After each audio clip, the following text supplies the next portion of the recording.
পশ্চিম জেলা পরিষদের দুই সিপিআইএম মনোনীত প্রার্থী মনোনয়নপত্র প্রত্যাহার করেছেন। সোমবার সাংবাদিকদের মুখোমুখি হয়ে একথা বলেন রিটার্নিং অফিসার ডক্টর বিশাল কুমার। তিনি বলেন, ত্রিস্তর পঞ্চায়েত নির্বাচনে পশ্চিম ত্রিপুরা জেলা পরিষদে মোট ৪৭ জন প্রার্থী মনোনয়ন দাখিল করেছেন। এর মধ্যে বিজেপি সমর্থিত প্রার্থী ১৭ জন, সিপিআইএম সমর্থিত প্রার্থী ১৭ জন এবং কংগ্রেসের ১৩ জন। সবগুলো মনোনয়ন বৈধ। তিনি বলেন, আজ দুপুরে সিপিআইএম এর দুই প্রার্থী পায়েল দাস এবং পিন্টু দেবনাথ মনোনয়ন প্রত্যাহার করেছেন।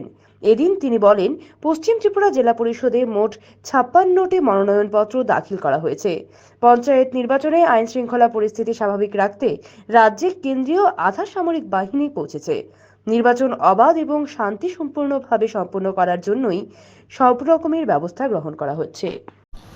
देखिए, जो लास्ट डेट थी नॉमिनेशन की, उस दिन तक टोटल 47 नॉमिनेशन फाइल हुई थी, जिसमें से 17 नॉमिनेशन बीजेपी की तरफ से, 17 सीपीआई और 13 कांग्रेस की तरफ से। और स्क्रूटनी में ही 47 कैंडिडेट्स वैलिड पाए गए थे। आज 22 तारीख के दिन अभी लगभग 2 बजे तक 2 सीपीआई कैंडिडेट्स ने अपने नॉमिनेशन वापस लिए हैं। उसका जो प्रोसीजर हम लोग चल रहा है।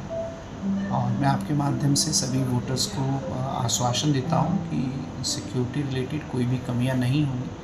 अगर कोई कंप्लेन आती है तो वो नियरेस्ट पुलिस स्टेशन अथवा आरओ जो हमारे ब्लॉक डेवलपमेंट ऑफिसर हैं उनको बताएं, और हम पुलिस के साथ मिलके और सीआरपीएफ के जो जवान हैं उनके साथ मिलके एश्योर करते हैं कि सिक्योरिटीज़ कम्प्लीटली दी जाएंगी सभी पोलिंग स्टेशंस में।